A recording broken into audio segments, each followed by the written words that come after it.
اعوذ باللہ من الشیطان الرجیم بسم اللہ الرحمن الرحیم اللہم صل علی محمد وآل محمد السلام علیک یا امیر المؤمنین السلام علیک یا اخا رسول اللہ السلام علیک یا ضجیعیک آدم ونوح وعلی جاریک حود و صالح ورحمۃ اللہ وبرکاتہ۔ محترم ناظرین کرام، السلام علیکم ورحمۃ اللہ وبرکاتہ۔ ایک مرتبہ پھر بارگاہ ملکوتی امیر المؤمنین علی بن ابی طالب سے پروگرام شرح دعائے مکارم الاخلاق کو لے کر آپ کے خدمت میں حاضر ہوا ہوں، ایاز احمد جمشید۔ محترم ناظرین کرام، ہماری گفتگو جاری و ساری ہے شرح دعائے مکارم الاخلاق کے اوپر۔ قبل از کہ میں اپنے موضوع کو گفتگو شروع کر دوں کہ اکثر مومنین ہم سے پوچھتے رہتے ہیں، اس دعا کے بارے میں سوالات کرتے ہیں کہ قبلہ کی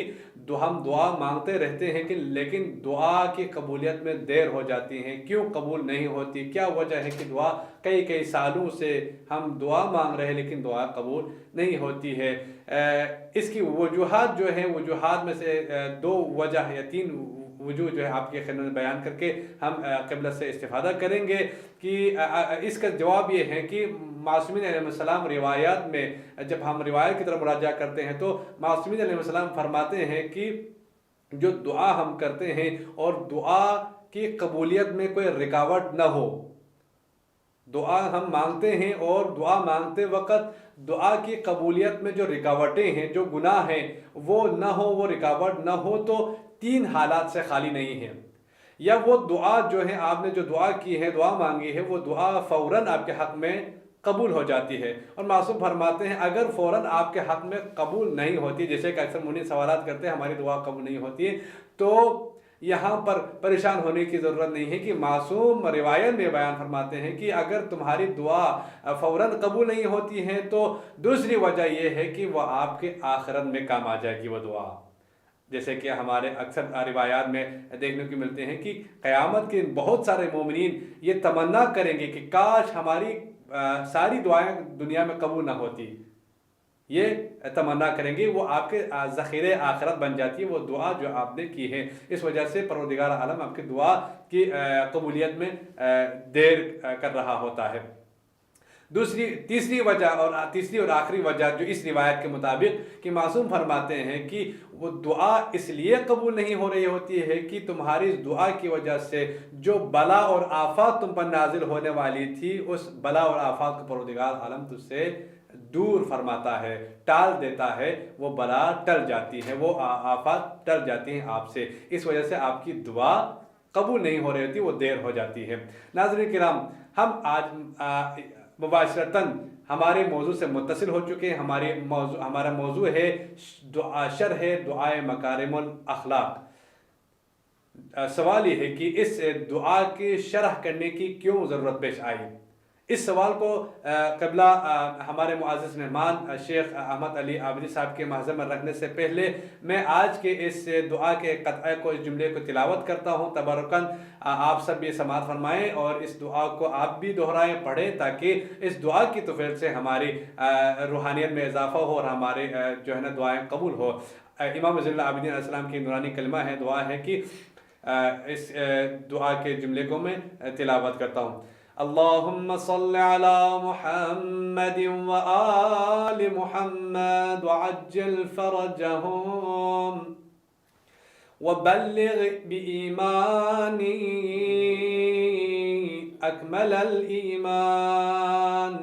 اللہم صل علی محمد وآل محمد وعجل فرجہم۔ ناظرین کرام، یہی ایک جملہ ہے، اس جملے میں پورا سمندر یہاں پر موجود ہے۔ آئیں قبلہ سے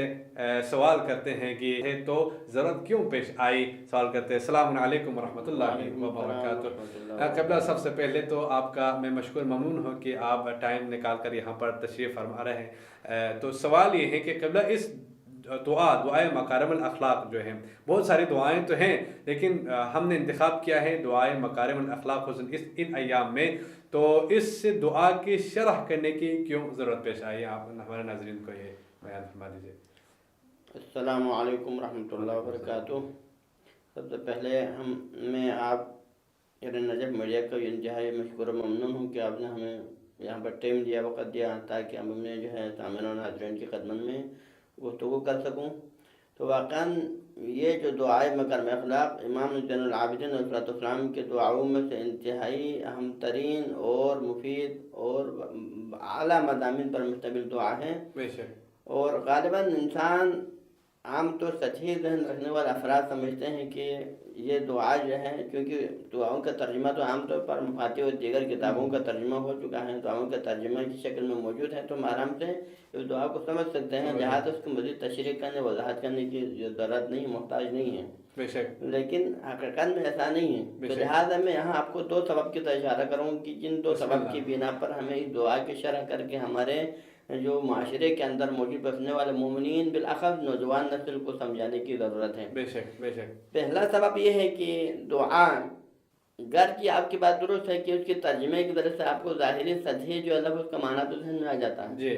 لیکن دعا غالباً جو ہے ائمہ معصومین علیہ السلام کا وہ کلام ہے کہ جس کو ائمہ معصومین علیہ السلام نے اپنے خالق کے ذہن سے مخاطب کر کے بیان فرمایا ہے۔ تو لہٰذا ایک معصوم کا کلام، جس طرح خود خالق کا کلام قرآن پاک ہے، ہر کوئی یہ دعویٰ کر سکتا ہے کہ قرآن مجید کا ترجمہ کر کے ہم قرآن سمجھ سکتے ہیں، لیکن یہ اس کا جو ذہن نظریہ ہے وہ درست نظریہ نہیں ہے، یہ اس کی غلط فہمی ہے، کیونکہ قرآن کے اندر موجود جو معارف و مضامین اور جو اعلیٰ جو ہے مفاہیم ہیں جو ہر کوئی نہیں سمجھ سکتا ہے، بلکہ اس کے لیے مفسرین کی تفسیر سے ہمیں رجوع کرنا پڑتا ہے۔ جب تک مفسرین کی تفسیر سے رجوع نہ کریں اس کے جو ہے کہو آپ مطلب نہیں سمجھ سکتے۔ اور اسی طرح ائمہ معصومین علیہ السلام بھی خدا کے ولی ہیں، زمین پر خدا اور بندوں کے درمیان میں واسطہ ہیں، تو ان کا خالق کے درمیان میں جو گفتگو ہے، ان جو دعاؤں کے ذریعے ہیں، تو ان دعاؤں کے اندر بھی ائمہ طاہرین نے ایسے عظیم مضامین اور مفاہیم کو بیان کیے ہیں کہ جن کے حقائق کو سمجھنا، اس کے اصل مطلب کو سمجھنا یہ ہر انسان کے بس کی بات نہیں ہے، بلکہ اعلیٰ سطح کے معرفت رکھنے والے اور علم رکھنے والے افراد کے علاوہ ہر عام انسان ان دعاؤں کے مطالب مفاہیم کو صحیح طرح نہیں سمجھ سکتے۔ لہٰذا اس بنا پر ہم محتاج ہیں کہ ان دعاؤں کی کلمات کی شرح کریں اور اس کو ہمارے عوام الناس تک پہنچا دیں، تاکہ ان کے ذریعے سے اس سمندر سے جو موتی معرفت کی موتی ہیں وہ حاصل کر سکیں۔ تو یہ پہلا سبب۔ اور دوسرا سبب یہ ہے کہ ہمارے معاشرے کی حالت اس وقت انتہائی حالات خراب اور دگرگوں ہیں۔ اخلاقی تربیت کی بہت ضرورت ہے۔ اخلاقیات کے جو اسلامی اقدار ہیں، اسلامی اخلاقیات ہیں، اسلامی تعلیمات ہیں، وہ ہمارے معاشرے کے اندر سے بالکل ہی آہستہ آہستہ ناپید ہوتا جا رہا ہے۔ یعنی اخلاقی اقدار کی پامالی، ایک دوسرے کے حقوق کی پامالی، آپس میں قطع رحمی، اسی طرح دیگر قسم کے بہت سارے اخلاقی جرائم اور اخلاقی مفاسد معاشرے میں روز بروز جنم دیتے جا رہے ہیں۔ یہ سب اس وجہ سے ہے کہ ہمارے معاشرے کے نوجوان نسل کو ان اخلاقی مفاہیم و معارف کے بارے میں آشنائی کرنے والا، ان کو سمجھانے والا، کوئی درس اخلاق اور ان دعاؤں کے بارے میں بیان کرنے والا نہیں۔ لہٰذا اگر ہم اپنے نوجوان نسل کو، نوجوان ہمارے جو مومنین ہیں لیکن ان کے دل جذبہ ایمانی سے سرشار ہیں، لیکن ان کو سمجھانے والے کی ضرورت ہے، ان مفاہیم و مطالب کو ان کو بیان کرنے کی ضرورت ہے۔ تو لہٰذا ہم چاہتے ہیں کہ سوشل میڈیا کے اس وسیلے سے استفادہ کرتے ہوئے ہمارے نوجوان نسل کو اس دعا کی جو ہے حقائق و معارف کے بارے میں جو ان کو صحیح طرح سمجھائیں کہ اخلاقیات کیا ہیں، اخلاقی اقدار کیا ہیں، معاشرے میں اسلام کے روشنی میں کس طرح زندگی گزارنا ہے، ایک دوسرے کے ساتھ کیسے تعلقات رکھنا ہے، ایک دوسرے کے حقوق کا کیسے خیال رکھنا ہے۔ اگر ہم ان مفاہیم و مطالب کو کھول کے اگر معاشرے کے اندر بیان کریں تو ممکن ہے کہ وہ ہمارا جو مردہ معاشرہ ہے، یہ جو مریض معاشرہ ہے، اس میں تھوڑا جان آ جائیں، اس کی بیماریوں کا علاج ہو سکے، ان کے مشاکل حل ہو سکیں، یہ انتہائی اہم ترین نقطہ ہے۔ لہٰذا اس مقصد کی خاطر دو وجوہات کی بنا پر میں نے ارادہ کیا ہے کہ انشاءاللہ اگلے جو ہے آنے والے اوقات میں اسے دعا کے حوالے سے تھوڑی سے تھوڑی جو ہے مطالب ہمارے سامعین و ناظرین کے سامنے پیش کر سکیں۔ بہت خوب، بہت خوب قبلہ، بہت خوب۔ اچھا قبلہ، اس دعا میں ابھی ہم نے تلاوت کی ہیں، الحمدللہ بابرکت ہماری زندگی جو ہے اسی دعا کے توفیل سے بابرکت ہو جائے انشاءاللہ۔ تو ہم نے اکثر ائمہ طاہرین کے دعاؤں میں یہ چیزیں دیکھی ہیں کہ خصوصاً اس دعا میں ایک چیز خصوصی ہے کہ اکثر دعا میں کئی جملے ہیں، تو کئی جملوں کے شروع میں صلوات ہے، پہلے میں صلوات ہے اور آخر میں صلوات ہے، بیچ میں دعا کے جملے ہیں۔ تو کیا وجہ ہے کہ امام زین العابدین علیہ السلام نے جو ہے 2 صلوات کے بریکٹ میں دعا کی ہے، 2 صلوات کے بریکٹ میں یہ جملے ارشاد فرمایا، تو کیا راز و کیا وجہ ہے کہ صلوات پڑھنے کا اول آخر میں؟ بالکل بہترین سوال ہے کہ آپ یعنی تقریباً دعا کے آداب کے ضمن میں اگر آپ روایات میں دیکھا ہے، معصومین کی روایت میں اور قرآن آیت میں جیسا کہ ہم نے پہلے اشارہ کیا ہے کہ دعا کے آداب میں سے ایک اہم ترین آداب جو کہ دعا کی قبولیت میں مؤثر ترین جو ذریعہ ہے وہ یہ ہے کہ آپ دعا کی ابتدا میں محمد و آل محمد پر درود بھیجیں اور دعا کے آخر میں بھی درود بھیجیں،